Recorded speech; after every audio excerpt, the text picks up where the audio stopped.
مساء الفل، ازيكم يا شباب؟ الاخبار معاكم اخوكم دكتور عمرو عبد الله. اهلا بيكم في فيديو جديد من فيديوهات ماده الهيستولوجي الممتعه. النهارده عايزين نفهم يعني ايه هيستولوجي. تمام. ماده الهيستولوجي دي هنتكلم فيها عن ايه؟ والنهارده موضوع انترودكشن، مقدمه مهمه جدا. ورغم انها انترودكشن يا ابني، الا انها بتيجي كتير في الامتحان. ليه بقى؟ لان ناس كتير ما بتذاكرهاش وتقول لك دي مقدمة هبلة، أبدأ في الموضوع على طول والشابتر على طول ويسيب المقدمة. لكن للأسف يا ابني، المقدمة دي مهمة وبتيجي فيها كتير أسئلة للإم سي كيو. فركز كده معايا وتعالى نفهم مادة الهيستولوجي دي هنتكلم فيها عن إيه. ركز كده معايا وصحصح. قال لك هيستولوجي أصلا دي كلمة بتتكون من مقطعين، هيستو وإيولوجي. أولوجي في أي حتة يا ابني يعني علم. ركز معايا يا دكتور، علم. وهيستو يعني الأنسجة. هيستو يعني إيه؟ الأنسجة. فدي مادة علم الأنسجة. هندرس الأنسجة بالتفصيل ونعرف خصائصها وتركيبها. دكتور مش فاهم، تعال بالراحة أنا فاهم. أنت دلوقتي عندك آدي جسم الإنسان. ده جسم الإيه؟ ده جسم الإنسان أهو. ركز معايا، تعال مرسم معايا الرسمة دي عشان إيه؟ تفهم. السلام على الرسمة، والله رسمة فنية. تمام. ده الهيومن بودي. هيومن بودي يعني ايه يا جماعه؟ يعني جسم الانسان. هيومن ايه؟ هيومن بودي، جسم الانسان. الهيومن بودي ده بيتكون من اعضاء. يعني مثلا تلاقي القلب مثلا، هتلاقي القلب اهو. القلب بيطلع منه الشرايين وبيدخل فيه الاورده وهكذا. فده بنسميه جهاز القلب والاوعيه الدمويه اهو. تلاقي القلب اهو مرسوم، ده اسمه جهاز القلب والاوعيه الايه الدمويه. فده سيستم. سيستم يعني نظام. النظام الموجود في جسمك ده بيبقى عبارة عن مجموعة من الأعضاء. إزاي؟ يعني جهاز الكارديو فاسكولار سيستم، جهاز القلب والأوعية الدموية اللي باختصاره سي في اس، بيتكون من القلب والأوردة والشرايين وهكذا. طب الجي اي تي اللي هو الجاسترو انتستينال تراكت، الجهاز الهضمي. الجهاز الهضمي يا ابني بيتكون من المعدة والأمعاء والكبد وهكذا. فيبقى جسمك ما هو إلا عبارة عن مجموعة من السيستمز، الأنظمة. الجهاز التنفسي بيتكون من الرئة والقصبة الهوائية وهكذا. يبقى حضرتك جسمك بيتكون من مجموعة من السيستم، والسيستم بيتكون مجموعة من الأعضاء، الأورجنز. ما هو سيستم زي الكارديو فاسكولار سيستم، جهاز القلب والأوعية الدموية، بيتكون من عضو أساسي وهو القلب. القلب اللي هو الإيه؟ الأورجن، عضو. تمام. ركز معايا لأن الحتة دي مهمة للفهم. تمام. وشرحتها لك وفهمتها لك برضو في فيديو مقدمة الهيستولوجي على اليوتيوب، فأنا اعتبرك ما شفتوش. الأورجن اللي هو زي القلب، لو خدنا فيه قطاع هنلاقي إن العضو بيتكون مجموعة من الأنسجة، نسيج جنب نسيج جنب نسيج جنب نسيج جنب نسيج جنب نسيج جنب نسيج. فده اسمه تيشو. تيشوز يعني أنسجة. لو جبنا نسيج واحد كده وكبرناه هنلاقيه بيتكون مجموعة من الخلايا، خلية جنب خلية جنب خلية جنب خلية جنب خلية جنب خلية جنب خلية. فده اسمه سيل، خلية. لكن تشو يعني ايه؟ يعني نسيج. يبقى مما يتكون جسم الإنسان. جسم الإنسان يا ابني يتكون مجموعة من السيستمز، الأنظمة والأجهزة. والسيستمز بتتكون مجموعة من الأعضاء، والعضو يتكون مجموعة من الأنسجة، والنسيج يتكون مجموعة من الخلايا، ودي أصغر حاجة في جسم الإنسان. وهي دي اللي هندرسها أصلا بالتفصيل في علم الهيستولوجي. ده أول شابتر عندنا هو علم السيتولوجي. عارف سيتولوجي يعني إيه؟ أولوجي زي ما اتفقنا يعني علم، وسايتو جاية من كلمة سيل، يعني ده علم الخلية. هندرس الخلية بتتكون بالتفصيل من إيه. فعشان كده لما اديك اقول لك اول شابتر ده هنتكلم فيه عن السل، انت مش عارف سل يعني ايه. سل يعني خلية. طب يا دكتور الخلية دي ايه؟ اصغر حاجة في جسم الكائن الحي، اصغر حاجة في جسم الانسان، وهي اللي هتعمل يا ابني الفانكشن والوظيفة. هنعرف ان اي خلية، ركز معايا، اي خلية هنعرف، بص كده ترسم الخلية، هتلاقي الخلية في جدار للخلية، وهنعرف الجدار ده بالتفصيل اسمه ايه وبيعمل ايه. ولا حاجة اسمها نواة. تمام. وهنلاقي في حاجه اسمها ميتوكوندريا بتديني طاقه، وحاجات اسمها جولجي. طب الجولجي دي وظيفتها ايه؟ طب ار اي ار الحاجات دي وظيفتها ايه؟ هو ده اللي هندرسه في علم الايه، السيتولوجي بالتفصيل. الخليه، يبقى خليه يا ابني، خليه جنب خليه جنب خليه هتعمل لك تشو، نسيج. تشو جنب تشو جنب تشو هيعمل لك اورجان، عضو. اورجان مع اورجان مع اورجان هيعمل لك سيستم. سيستم يعني ايه؟ يعني نظام. سيستم يعني ايه؟ يعني نظام. سيستم مع سيستم هيعمل لك الهيومن بودي اللي هو جسم الايه، جسم الانسان. جسم الايه، جسم الانسان. يبقى ركز، دي مهمه ودي اساسيه، والرسمه دي احنا رسمناها عشان تفهمك، فالرسومات اللي هرسمها لك ترسمها ورايا تفهمك الايه، الدنيا. ففي الهيستولوجي بقى، ده علم الانسجه يا ابني، هنبدا ندرس الخلايا بالتفصيل. وخلي بالك العلم ده انا ما بقدرش اشوف الخلايا بعيني، فبحتاج ميكروسكوب. واحنا هناخد في الفيديو النهارده انواع الميكروسكوب، سواء اللايت ميكروسكوب او الالكترون ميكروسكوب، ونعرف الفرق بينهم. ودي اساسيات علم الهيستولوجي يا ابني، ركز معايا. فقال لك الهيستولوجي دي كلمه بتتكون مقطعين. هيستو يا ابني يعني تشو. يعني ايه تشو يا دكتور؟ يعني نسيج. نسيج، نسيج. تشو جنب تشو جنب تشو هيعمل لي اورجن. اورجن مع اورجن مع اورجن هيعمل لي سيستم. سيستم مع سيستم مع سيستم هيعمل لك الهيومن ايه، بودي. ولوجيا في اي حته يعني ساينس، يعني علم. فده علم الانسجه، الهيستولوجي علم الانسجه. فده الساينس، ده العلم ذات ديلز يعني ايه؟ يعني بيتعامل مع الميكروسكوبيك ستادي. انا اي حاجه بدرسها في العلم ده تحت الميكروسكوب. ما اقدرش اشوف يا ابني الخلايا بعيني، فلازم اشوفها تحت الايه، الميكروسكوب. طب انت بتدرس ايه تحت الميكروسكوب؟ التركيب الطبيعي للخلايا. بدرس الكومبوننتس يعني المكونات والتركيب الطبيعي لخلايا جسم الانسان او الحيوان او النبات. ما ده كله سواء نبات او حيوان او انسان ما فيه خلايا. احنا في مادتنا هندرس الهيومن هيستولوجي. الهيستولوجي علم الانسجه بتاعت الانسان. طب لو حد في بيطري ما يدرس الانيمالز، تمام. حد في زراعه يدرس البلانس، النباتات. فهنعرف ان جسم الانسان بيتكون من خلايا، الخلايا مع بعض تعمل لي تيشوز انسجه، والتيشوز مع بعض هتعمل لي اورجانز، اعضاء. ده كله عشان يعمل لي سيستم، جهاز. ونعرف التركيب ده مع بعضه هيعمل لي كوريليت، يعني هيتفاهم ازاي التركيب مع الوظيفه. يعني ايه؟ يعني كل واحد ليه شكل معين، تركيب معين، هيبقى ليه وظيفه معينه. فهنفهم ليه ربنا خلق دي مثلا مدوره، شكلها مدور، هيقول لك عشان تعمل وظيفه معينه. ليه دي شكلها مربع؟ عشان ليها وظيفة معينة. ليه دي ليها أهداب؟ عشان ليها وظيفة معينة.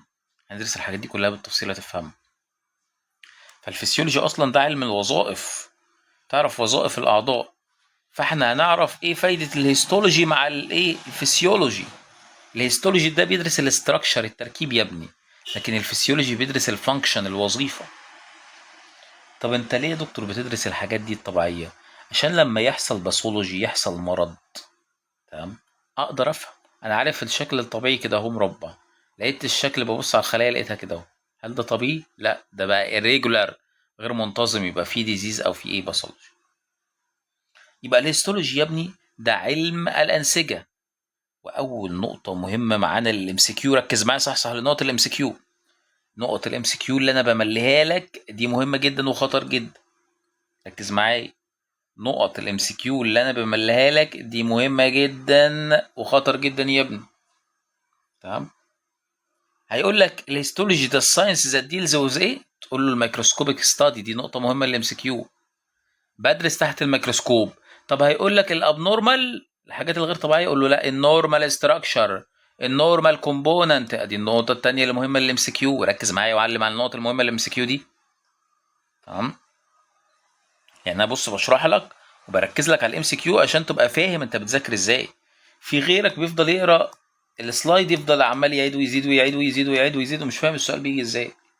انت مجرد ما تبص على السلايد وانت بتذاكر هتلاقي الدنيا ايه، لا دي مهمه للام سي كيو، دي للفهم، وهكذا. فبالتالي ما تضيعش وقت.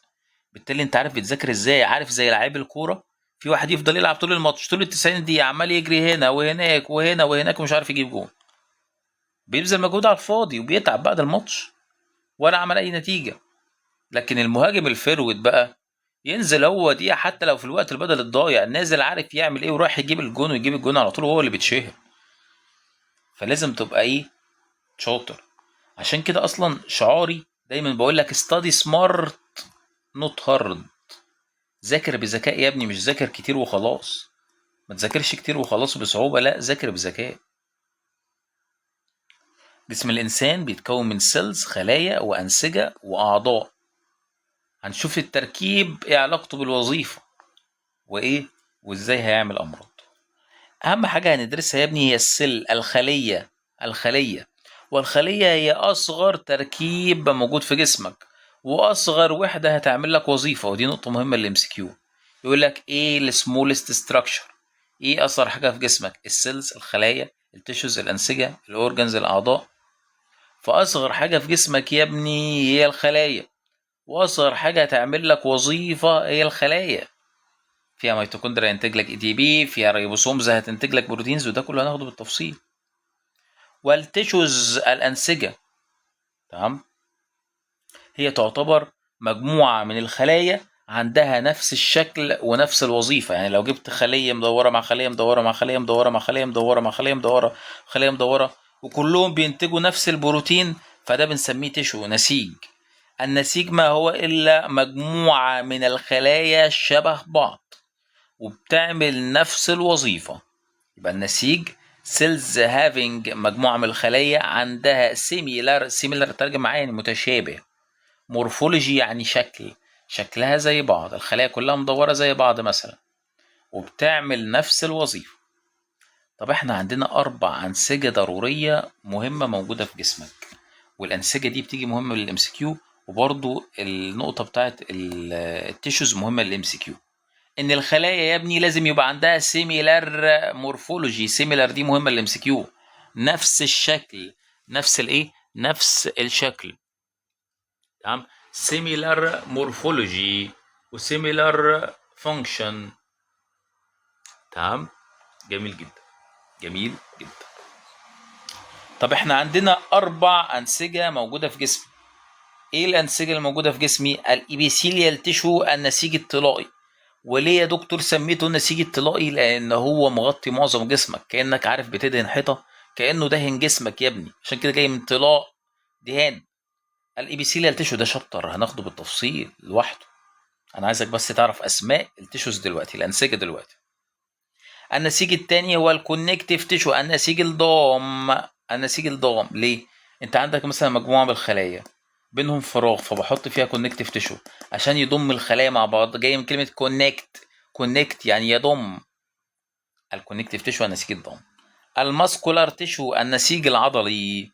النيرفس تيشو النسيج العصبي. فهيجي يسألك نقطة مهمة للMCQ، خطر جدا يا جماعة، خطر جدا، ركز معايا. يقول لك ايه الفور بيزك تايب اوف تيشوز؟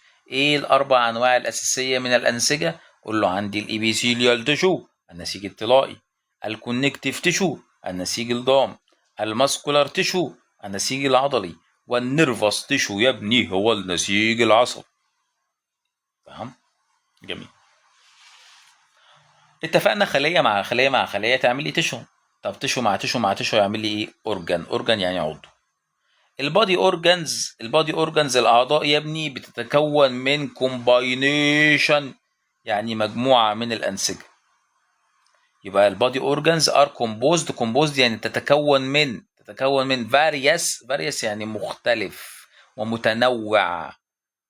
انسجه كتيره متنوعه ومختلفه هتتجمع مع بعضها عشان بيرفورم يعني تؤدي سبيشال فانكشن، وظيفه معينه.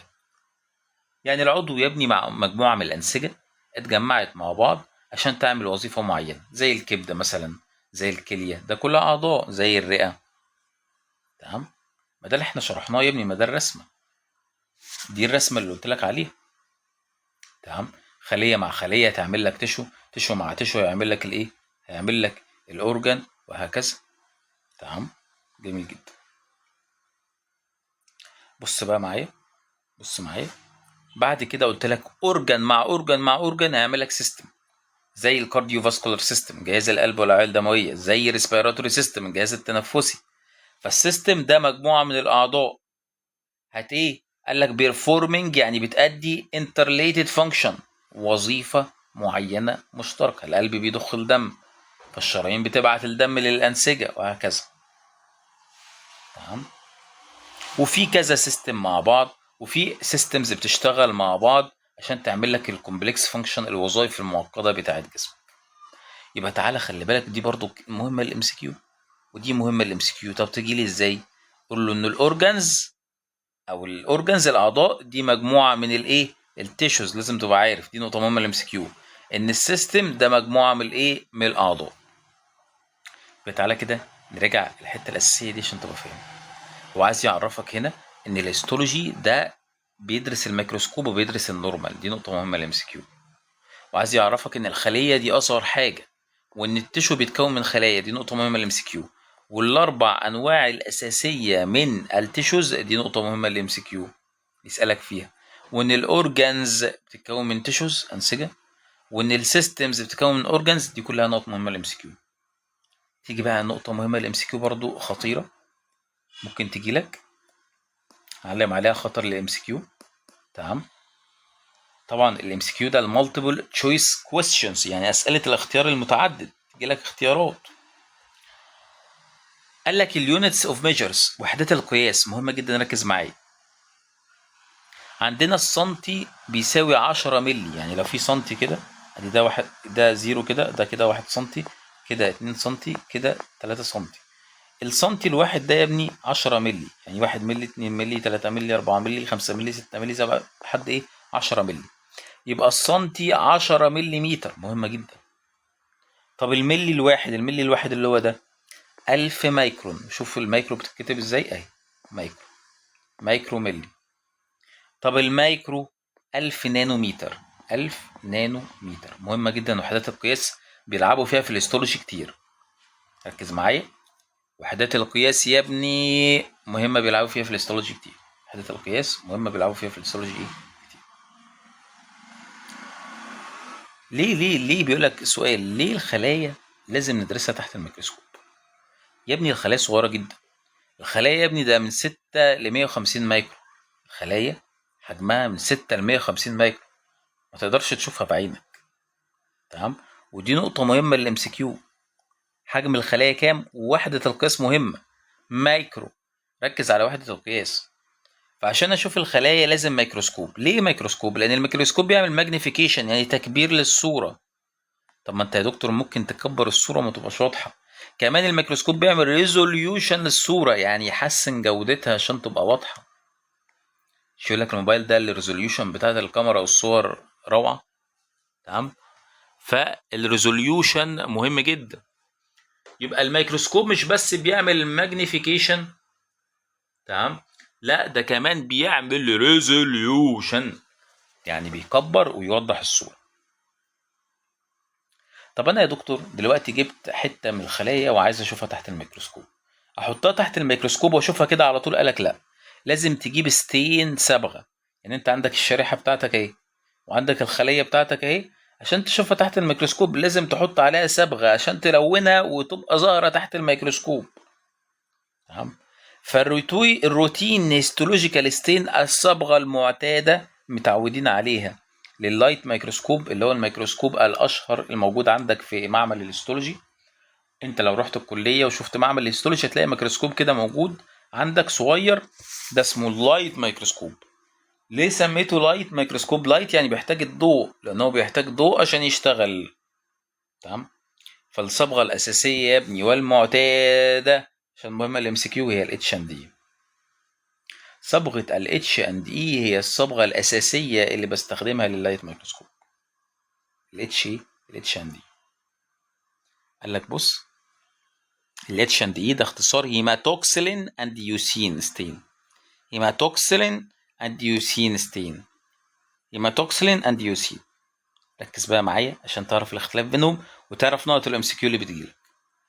قال لك الهيماتوكسلين دي صبغه قاعديه. صبغه ايه؟ قاعديه، بيزك ستين. دي اول نقطه مهمه للام سي كيو. بتصبغ الحاجات، فالحاجات اللي بتصبغها بتبان فايوليت، بتبان لونها موف، حتى مكتوبه باللون الموف او لونها ازرق. تمام. لان هي مليانه كاتيونات شحنتها ايه؟ موجبه. ده كله نقط مهمه اللي ام كيو.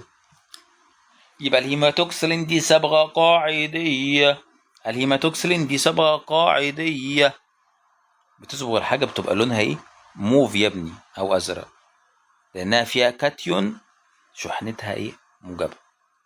اليوسين عكسها. بص هنا الحاجه وعكسها. دي قاعديه، اليوسين حامضيه، بتصبغ الحاجه بيبقى لونها بينك، لونها بينك او احمر. تمام. عشان كده يا ابني انا هديك قاعده دلوقتي اقول لك انت عندك 2 ميكروسكوب. تمام. دي قاعده مهمه جدا. انت عندك ايه؟ عندك 2 ميكروسكوب. انواع الميكروسكوبات عندك 2. عندك اللايت ميكروسكوب اللي بستخدم فيه الضوء. تمام. وعندك الكترون ميكروسكوب بستخدم فيه الالكترونات. يبقى ده بستخدم فيه يا جماعه الضوء، عشان كده سميته اللايت ميكروسكوب، وده بستخدم فيه الالكترونات فسميته الكترون ميكروسكوب.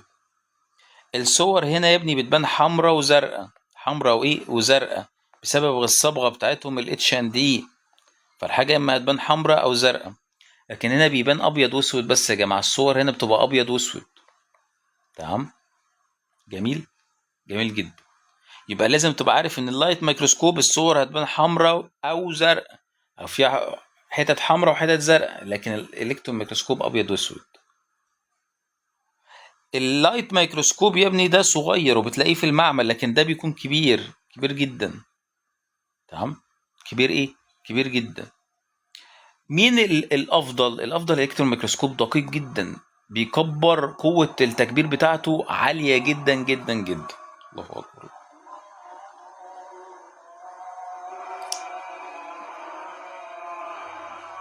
تمام. يبقى الهيماتوكسلين اند يوسين دي صبغات. الهيماتوكسلين دي صبغة قاعدية بتصبغ الحاجة بيبقى لونها فايولت موف وفيها ايه؟ شحنات موجبة. اليوسين دي صبغة حامضية وبتصبغ الحاجة بتبقى بينك وفيها شحنات ايه؟ سالبة.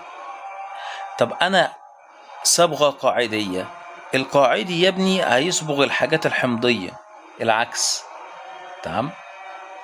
القاعدي هيصبغ الحاجات الحمضية اللي موجودة في الخلية، والحمضي الصبغة الحمضية هتصبغ الحاجات القاعدية. دكتور مش فاهم، افهمك. انت دلوقتي عندك الخلية. تمام. وانا عندي الصبغة اهي الهيماتوكسلين. هيماتوكسلين اهي هي قاعدية. تمام. وعندي حاجات قاعدية في الخلية. عندي حاجات قاعدية، قاعدي بيبقى بيزك بالازرق. وعندي الصبغة الايوسين. الايوسين دي حامضية. وعندي حاجات حامضية في الخلية زي الدي ان ايه. دي ان ايه اي حاجة اسيد فده حامضي. دي ان ايه. تمام. النيوكليس نفسها، النيوكليس يا ابني النواة دي مليانة دي ان ايه ار ان ايه ودي اسيدز. قال لك بص، الهيماتوكسلين القاعدي ده هيروح يصبغ الحاجات الحامضية. انا بصبغ الحاجة وعكسها. تمام. انا برتبط بالحاجة وعكسها. يبقى الهيماتوكسلين القاعدي هيروح يصبغ الحاجات الحمضية، فعشان كده هتبان زرقاء. يعني هتبان ايه؟ هتبان زرقاء. لان قلت لك الهيماتوكسلين بيروح يصبغ الحاجات ويبينها ايه؟ زرقاء. والايوسين هيروح للحاجات القاعديه ويصبغها احمر. يبقى ركز معايا عشان ما تتوهش، ما تتلخبطش بالله عليك. ركز معايا الحته دي. الهيماتوكسلين هي صبغه قاعديه. الهيماتوكسلين هي صبغه ايه؟ قاعديه. هتروح للحاجات الحمضيه زي الدي ان ايه. تمام. وتخليها تبان زرقاء. يعني كده بص هيبان ايه؟ هيبان ازرق الدي ان ايه. عشان كده في الخلايا، في الخليه لما انت تيجي تصبغ الخليه، لو الخليه هتلاقي ان النواه بتاعتها زرقاء. اي خليه هتلاقي النواه بتاعتها ايه؟ زرقاء. وازرق يعني بنسميه بيزوفيليك او بيزوفيل. بيزو يعني جاي من بيزك قاعدي، فيليك يعني محب. هتلاقي محب الحاجات القاعديه. فالنيوكليس هتلاقيها يا ابني ايه؟ بيزوفيليك قاعديه. ليه؟ حتى لما يجي يسالك يقول لك ليه؟ لانها مليانه دي ان ايه، مليانه ار ان ايه، مليانه اسيدز. ومين اللي بيصبغ الاسيدز الاحماض؟ صبغه الهيماتوكسلين القاعديه. كمان الخلايا اللي بتبقى نشطه اللي بتنتج بروتين بنسميها بروتين سكريتنج سيلز. يعني الخلايا اللي بتفرز وبتنتج بروتين. دي بتبقى بيزوفيليك يا ابني، السيتوبلازم بتاعها بيبقى بيزوفيليك. ما خلي بالك الخليه عندنا غلاف الخليه اللي بنسميه سيل ممبرين، والنواه النيوكليس، والسيتوبلازم اللي هي الارضيه. فالنواه يا ابني دايما بتبقى بيزوفيليك قاعديه، والخلايا اللي بتنتج بروتين هتلاقيها السيتوبلازم بتاعها نشط وايه، قاعدي ازرق. جميل جميل. الخلايا اللي بتنتج دهون هتلاقيها حمراء. بص، الخلايا اللي بتنتج دهون هتلاقي الارضيه بتاعتها ايه، حمراء. دي الليبيد سكريتنج سيل، الخلايا اللي بتنتج ايه، دهون. دكتور توهتني، تعالى فهمني من السلايدات بتاعتي عشان ابقى فاهم. يبقى النقطه مهمه اللي امسك لي، اللي هي عمال اعيد وازيد، عمال اعيد وازيد عشان تفهم وتحفظ. الهيماتوكسلين دي صبغه قاعديه، هتصبغ لك الحاجه ايه، موف او زرق، العكس الناحيه التانيه. انا اصبغ الحاجات الحامضيه الاسيدز، هصبغها يبقى لونها فايوليت. ليه؟ لان النيوكليك اسيدز، الاحماض مثلا الدهنيه او النوويه كلها فيها فوسفات جروب، والفوسفات جروب دي هي اللي بتتصبغ. النقطه مهمه الام اس كيو، انا بصبغ الفوسفات جروب. فهتلاقي الدي ان ايه والار ان ايه اللي موجود في النيوكليس النواه اللي هو الكروماتين والدي ان ايه، حتى النيوكليولس النوويه، ما النواه يا ابني بيبقى جواها نويه. تمام. الراف اندوبلازم كريتيكولم، الشبكه الاندوبلازميه هناخدها بالتفصيل، مليانه ريبوسومات ار ان ايه، فده برضه هيتصبغ، ده كله هيتصبغ بالايه، بالازرق. لكن الايوسين دي صبغه حامضيه، هتصبغ الحاجات القاعديه، هتصبغها بلون ايه، بلون بينك، زي الممبرين اورجانيلز، العضيات اللي موجوده في الخليه. تمام. تلاقي الميتوكوندريا هتتصبغ بالايوسين، تلاقي الاس اي ار، وخلي بالك الاس اي ار بتتصبغ بالايوسين، لكن الار اي ار بتتصبغ بالهيماتوكسلين. تمام، لازم تبقى عارف النقطه دي. الاس اي ار يا ابني، واحنا هنعرف يعني ايه اس اي ار وار اي ار، هناخدها بالتفصيل في شابتر السيتولوجي ايه كمان شويه. المصل، العضلات برضو بيتصبغ بالايوسين، الكولاجين فايبر بيتصبغ بالايوسين، الانسبيشالايزد السيتوبلازم، السيتوبلازم الغير نشط بيتصبغ بالايه، الايوسين. الامثله دي مهمه للام سي كيو. يقول لك المصل بتتصبغ بايه، كولاجين فايبر بيتصبغ بايه، الميتوكوندريا بتتصبغ بايه. طب هيبان لونها ايه؟ ما طالما ايوسين هتبان لونها بينك. تمام. جميل. فاي حاجه هتتصبغ بالصبغه دي يا جماعه هتبان فايولت، عشان كده بنسميها بيزوفيليك. يعني من الاخر قال لك ممكن قاعده، اي نواه، النواه كلها دايما بتبقى بيزوفيليك. السيتوبلازم بتاع البروتين سكريتنج سيل، الخلايا اللي بتنتج بروتينات يا ابني هتبقى بيزوفيليك. وهنا اي خليه هتبان او اي حاجه هتبان ايه، بينك، بنسميها اسيدوفيليك لانها بتحب الحمض. اسيدوفيليك او ايزينوفيليك، اي حاجه تبقى حمراء نسميها اسيدوفيليك او ايزينوفيليك. تمام. زي السيتوبلازم بتاع الخلايا اللي بتنتج ايه، دهون. يبقى باختصار كده عشان ما تتوهش معايا،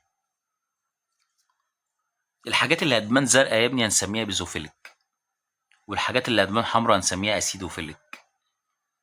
تمام. اي نواه هتبقى بيزوفيليك، الخلايا اللي هتنتج بروتين هتبقى بيزوفيليك، الخلايا اللي هتنتج دهون هتبقى اسيدوفيليك، العضلات يا ابني اسيدوفيليك، الكولاجين اسيدوفيليك، الميتوكوندريا اسيدوفيليك، الاس اي ار اسيدوفيليك.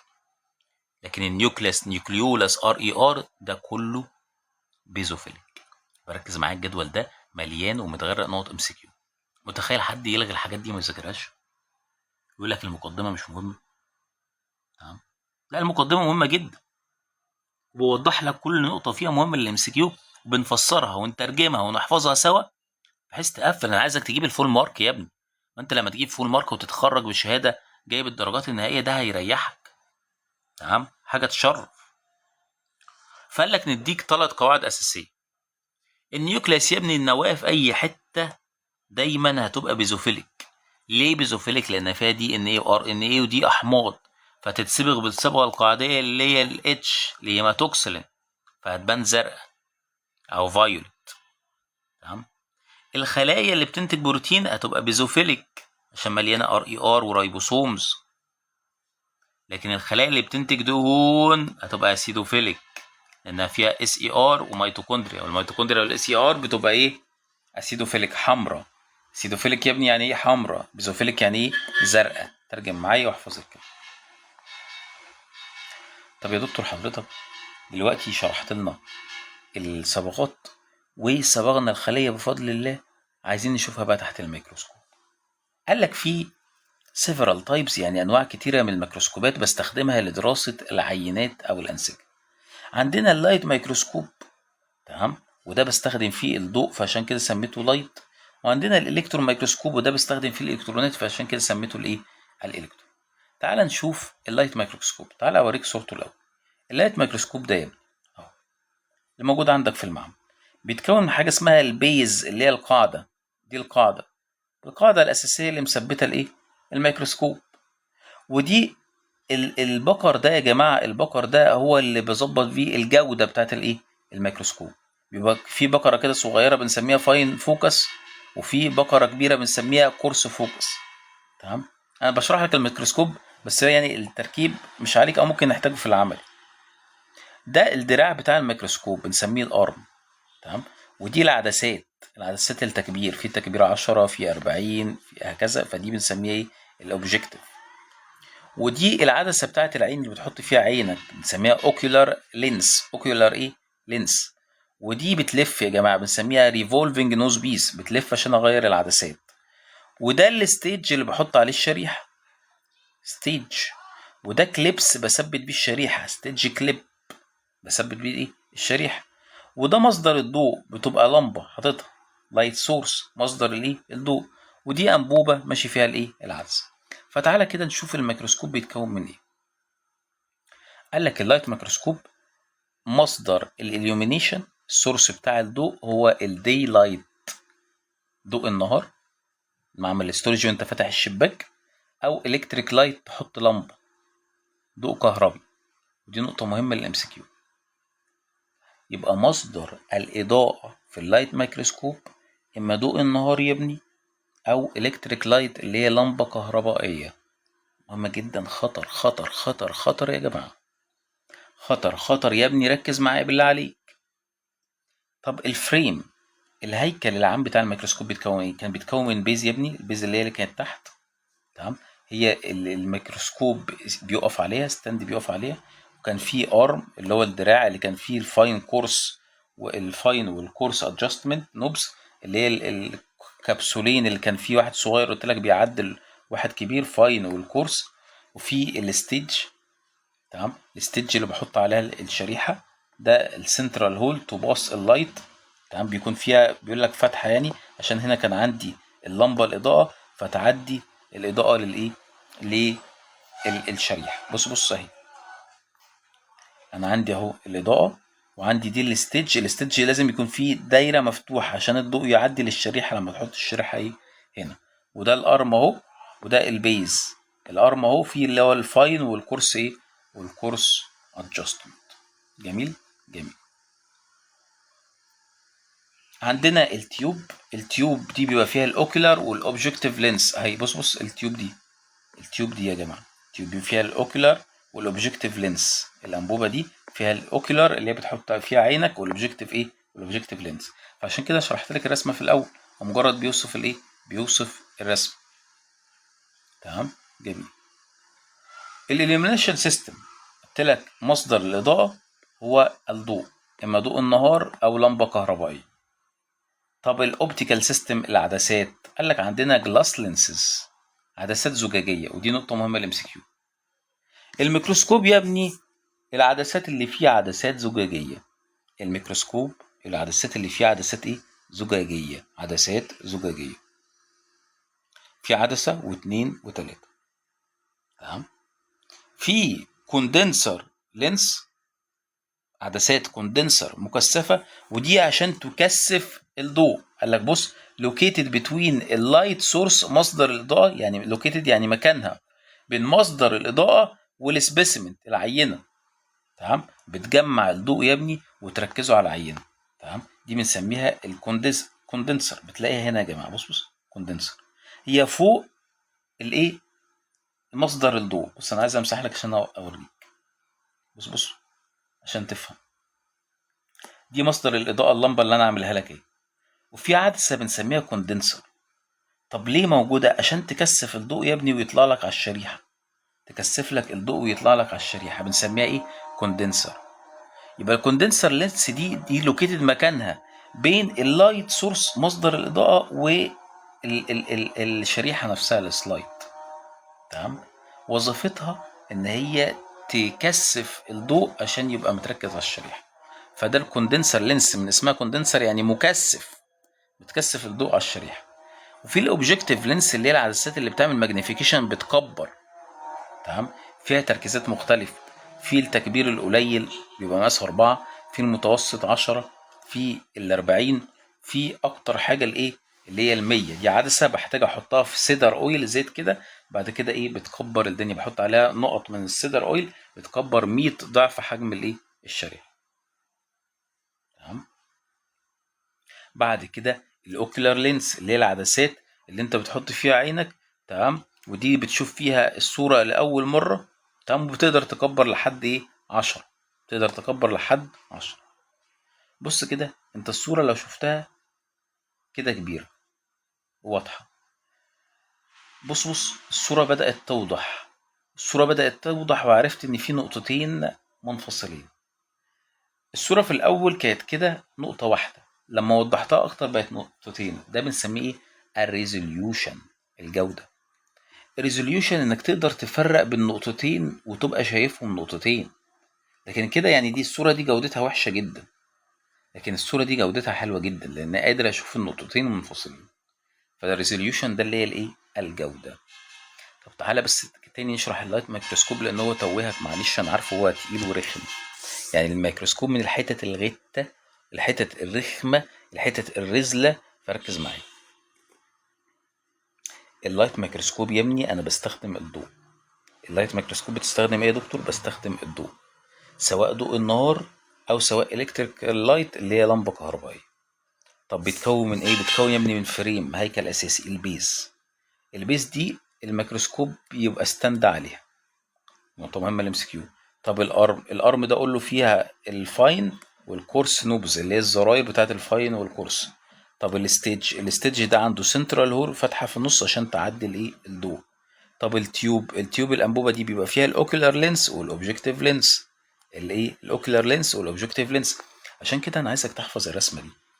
انت لو حفظتها عرفت ان دي البيز، ده الارم فيه الفاين والكورس نوب، وادي اللايت سورس، وده الايه الكوندنسر المكثف، وده يا ابني الستيج بيبقى فيه الكليبس اللي بتثبت الشريحه، وده التيوب فيها الاوكيولار والاوبجكتيف لينسز. فانت لما تشوف وتحفظ الصوره هتلاقي الدنيا ايه سهل. مصدر الضوء ضوء النهار او اللمبه. الاوكيولار لينس قلت لك المكثف او العدسات بتركيزها او عدسه الايه العين. الميكروسكوب يا ابني وظيفته تكبير وتوضيح بجودة عالية، ماجنيفيكيشن وريزوليوشن. الماجنيفيكيشن بحسبه ازاي؟ قدرة الاي بيس اللي هي العدسة اللي انا بشوفها في الاول بتاعت عينك اللي هي تقريبا تكبيرها 10، وكمان قوة الابجكتيف لينسز اللي هي سواء تركيزها 4 أو 10 أو 40 وبضربهم في بعض. يبقى قوة التكبير بشوف تكبير دي وتكبير العدسة التانية يا ابني اللي أنا هستخدمها. فدي الاي بيس باور اللي هي دي، والاوبجكتيف لينس باور اللي هي دي. يعني مثلا مثلا هنا دي 10 ودي عدسه 40، يبقى انا بكبر 400 مره الحجم الاساسي. يعني لو الحاجه دي حجمها الشريحه حجمها ملي، انا بكبرها 400 مره. تمام. طب الريزوليوشن دي الجوده، الكواليتي. تمام. الجوده او الايه الكواليتي. فدي قدره الميكروسكوب. قدره الميكروسكوب يا ابني ان هو يفرق بين نقطتين جنب بعض. قلت لك نقطتين جنب بعض يقدر يفرق بينهم ويشوفهم نقطتين، ويقدر يحدد اصغر مسافه بينهم، المسافه بين النقطتين دول، عشان يشوف كل حاجه كسيبريت اوبجكت، يعني كحاجه منفصله. يعني انت لو شفت النقطتين انهم حاجه واحده ده غلط كده، ريزوليوشن قليل. لكن تشوف النقطتين كل نقطه منفصله فدي حاجه كويسه وجوده كويسه. يعني بص كده كويسه جدا، كده غلط. طب اخطر نقطه مهمه للام سي كيو، الريزوليوشن باور. قوة التكبير بتاع عينك 2/10، وقوة التكبير بتاع اللايت ميكروسكوب 2/10، وقوة التكبير بتاع الالكترون ميكروسكوب 2/10. فهي مشكلة؟ تمام. غلط. انت كده غلط، مصيبة. طب يا دكتور ما كلهم زي بعض، ايه المشكلة؟ ما كلهم نفس المقاس. يا اخي اتق الله. هل عينك هتشوف زي اللايت ميكروسكوب؟ هل زي الالكترون ميكروسكوب؟ لا. عينك بتشوف 2 من 10 ملي، مجرد الملي، ادي سنتي 2 ملي تقدر تشوفهم. اللايت ميكروسكوب بيشوف 2 مايكرو، الالكترون ميكروسكوب بيشوف 2 نانو. وحدات القياس خطر، وحدات القياس خطر، بتيجي في الام سي كيو كتير، بيحبوها دكاتره الاستولوجي. الاي ملي، اللايت ميكروسكوب مايكرو، الالكترون ميكروسكوب نانو. وحدات القياس يا جماعه خطر. اخر حاجه معانا النهارده وهو الالكترون ميكروسكوب. الالكترون ايه؟ الالكترون ميكروسكوب. الالكترون ميكروسكوب ده يا ابني هستخدم الكترونات. هتلاقي بص في المقدمه حاجه اسمها الكترون جن. جن عامله زي بندقيه هتطلع الكترونات بالهبل. الكترون جن بيبقى كاسود كده، كاسود، حاجه اسمها كاسود، بيكون في المقدمه بتاعه الالكترون ميكروسكوب، بيطلع ايميتس يعني بيخرج الكترونات بالهبل. تمام. بعد كده بيكون في كوندنسر لينس مكثفه برضو عشان تجمع الالكترونات، فدي الكترومagnetic كوندنسر لينس. فوكس يعني بتركز الايونات، وتعمل لك بيم يعني شعاع من الايونات، تعمل لك شعاع من الايونات. الشعاع من الايونات ده بيمشي خلال العينه الرفيعه الصغيره، ويقدر يكبر. بنلاقي فيه ماجنتيك لينسز، عدسات كده يا جماعه، immediate لينسز وماجنتيك لينسز، عدسات عشان تكبر الصوره وتشوف الصوره على شاشه بنسميها فلورسنت سكرين. يبقى انت عندك جن، الكترون جن، بتطلع الكترونات كتيره، فبتلاقي الكوندنسر يجمعها في شعاع عشان يروح للعدسات ويروح للصوره، وتلاقي الفلورسنت سكرين اللي هي الشاشه في الاخر اللي تقدر تشوف عليها الايه؟ الشريحه. الالكترون ميكروسكوب بيقدر يكبر 100,000 مره لمليون مره. فظيع يا جماعه. والريزوليوشن بتاعته بالنانو، العين بالملي. تمام. اللايت ميكروسكوب المايكرو مهمه جدا، ان هو بيقدر يكبر الماجنيفيكيشن 100,000 لمليون مرة، والريزوليوشن باور بالنانو. اخر حاجة معانا المقارنة، والمقارنة دي مهمة جدا في الامتحان وخطر جدا. قارن بين اللايت ميكروسكوب والالكترون ميكروسكوب. اللايت ميكروسكوب يا ابني مصدر الاضاءة هنا ده ضوء النهار او لمبة كهربائية، لكن مصدر الاضاءة هنا ده شعاع من الالكترونات.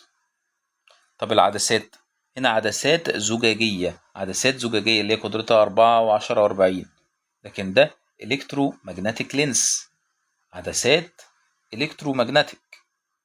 طب الريزوليوشن، هنا بالمايكرو، هنا بالنانو، وحدة القياس مهم. طب قدرة التكبير هنا 1500 مرة، لكن هنا 100,000 لمليون مرة. قدرته فظيعة يا جماعة. التكبير مهمة جدا، كل نقطة مهمة للMCQ، كل نقطة مهمة للMCQ. هنا بيتصبغ بصبغات كتيرة H&E وBAS وحاجات كتيرة، لكن هنا بالأوزميوم تتروكسيد بس، ودي نقطة مهمة للMCQ.